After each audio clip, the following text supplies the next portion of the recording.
This game feels like Limbo, Insight, and Celeste fused into one gorgeous, deadly platformer, and it runs beautifully on the deck. Hi everyone, welcome back to the channel. Today we're checking out Bionic Bay on the Steam Deck OLED, which is a haunting, physics-based puzzle platformer with sleek movement and some surprisingly deep mechanics. And without further ado, let's check out how it runs on the Steam Deck.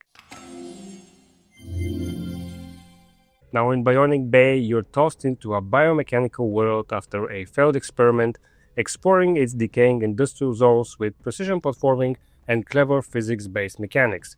You can teleport, manipulate gravity, and slow down time, all while solving puzzles and dodging lethal traps. It's got the atmospheric feel of Limbo with the mechanical precision of Celeste, and there is also an online race mode if you're into speedrunning. Before I dive into the performance, I wanted to let you know that I've actually created a Steam group and a Steam curator page where I post all my written reviews on these games that I review, and I focus on the best settings and how to get the most out of these games on the Steam Deck, how to run it the best, how to get the most battery life, or how to have the most stable performance. So if you want to check all of that, I will have links in the description. I'd love for you to follow me there. Now let's talk performance on the OLED. Now there aren't many graphical settings to tweak. You can adjust anti-aliasing, blur quality, and particle collision. And out of the bat, if you set everything to the lowest settings and don't use any anti-aliasing, just turn off blur and turn off particle collision, you can hit 90 FPS.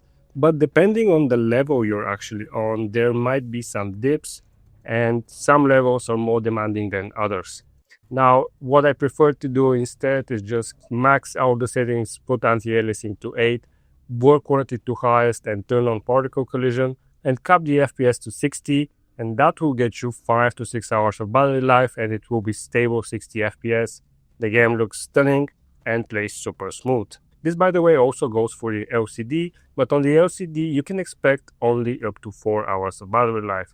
Now I tried 30 FPS cap just to try and squeeze out more battery, but I don't actually recommend it with this game. The game has sort of a momentum-based movement, and it feels pretty sluggish at 30 FPS. It kind of looks like you're moving in slow motion, and it just doesn't work well for this game. So as I said, my pick is just max everything out and cap it at 60, and you'll have a great time with this game. Now, one small tip, the game gives you prompts on how to execute some of the movements and some of the mechanics. And it's really cool that the game has a UI scaling option in the settings. So if you feel that some of the prompts are very small on the Steam Deck screen, you have the option to increase that. I thought that was a really cool addition. Bionic Bay has full controller support and it works flawlessly on the deck. Every menu is native and everything maps correctly. That, combined with the UI scaling, makes it super playable in handheld mode.